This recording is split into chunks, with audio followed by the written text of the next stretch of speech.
Welcome to the Tribe Digital Marketing Series. Today, I'm joined by LeadMD Principal Jamie Kirmess. Jamie, how are you today? Hello, I'm doing fantastic. How are And you? I'm doing pretty well. I'm still holed up in my home office here, which is okay, getting used to it. I'm held up in my home office, which I am used to because I work from home. Right. So now I'm just living in your world. Yes, exactly. All right. Well, it's not a bad place to be. I just try to keep my kids out as much as possible. Yeah, I have a toddler, so I understand that. Absolutely. All right. Well, first, before we jump into some tips for our audience, what in marketing are you most passionate about? I've always been passionate about marketing. It's funny, I think about like who I was in high school even, and I used to love to sell lemonade and like sell products and like talk about them and pitch things. And I always loved Wow. public speaking. So I think I'm just a marketer at heart. But the funny thing is I love everything about marketing. I consider myself a generalist. All right. I really love audience research. I love messaging. I love creativity. I find myself more intrigued by some of the go-to-market practice stuff that LeadMD does. So less in the like technology and revenue Sure. operations, even though I'm Marketo certified, but more. And I A know, little see, plug. Little plug. I love it all. I love it all. But I do find myself more on like just getting really into the go-to-market projects that I work on. So lots of like ICP stuff and audience research, persona messaging. That stuff is really fun to me. But I would say what I'm most passionate is actually teaching marketing. Okay.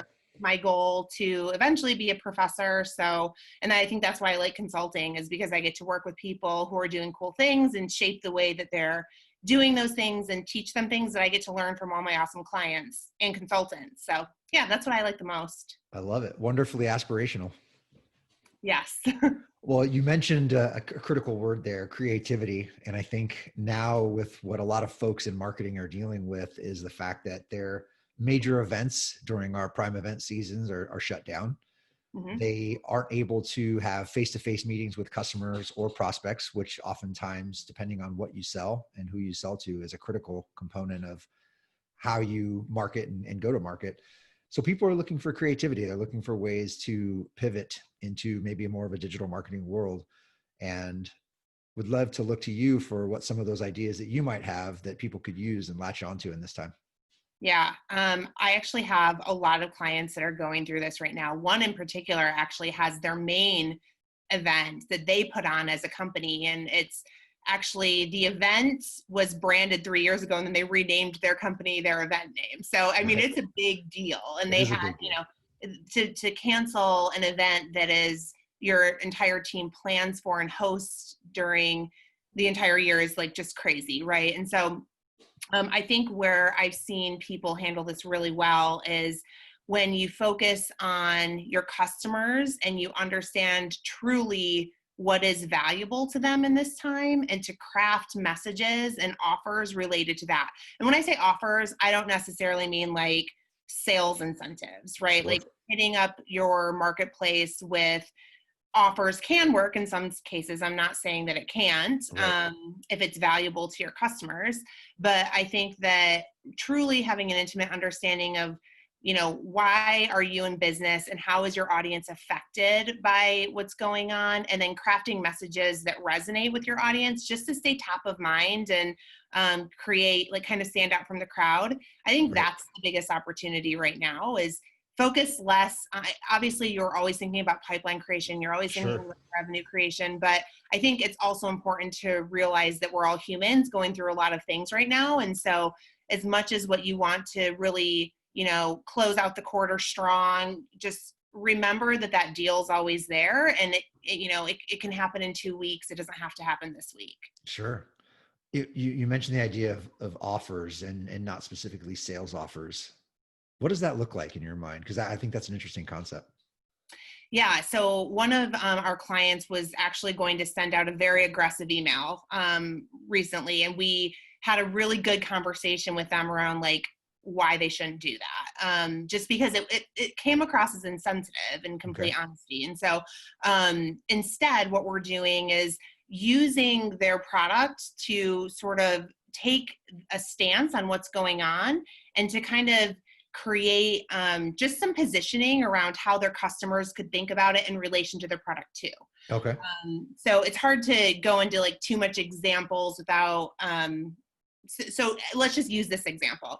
Okay. Say that you're in the financial services market. You know, we have a lot of clients in that space right now. How can you create a webinar that would be valuable for your customers around how they should be thinking about the economy right now? Sure. How can you create a white paper? How can you even just create some talking points or even a customer letter just to ease their mind? I think everybody's creating a customer letter right now. So you just have to make sure that it's different and it provides value. Yeah. So offers that are fully addressing what's happening and providing some education around what people might be feeling that's centered around your core, right? Mm-hmm. Yeah. Exactly. Yeah, I like that a lot. I think a lot of people could take that and use that right now. And, you know, I get it. The blanket message, everybody's doing it. We've done it. You know, it's one of those things where you probably almost have to or feel compelled to, but what is that thing that you can differentiate and use your product or service as an offer in itself just to create that awareness? I think that's an interesting play. Yeah. And then as a leader, how are you being okay with the fact that, you know, your SDR team can't be calling up and calling over people aggressively, you know, like I know we had an example. We have actually a Slack channel of at LeadMD of examples of bad marketing during this type of yeah, I've seen it. Yeah. So one of the examples was the BDR, and you know, I hate BDR bashing because like trying their best. It's a hard job. Yeah. It is a very hard job. And so I used to call and ask for donations when I was in college from, you know, alumni. So I've sort of done it. Sure. So, but, you know, following up and saying something like, I know there's a lot going on in the world, but I want to make sure that this product is top of mind for you. Like that is, you have to be careful on the messaging, you know, because it can come across as insensitive. Right. Yeah. And I do think, to your point earlier about crafting offers that are helpful and educational, will actually arm your BDRs in a time like now where they're probably struggling with what are the messages I send, and it'll give them an opportunity to build a relationship with someone that they may not have done before because it was always the traditional message.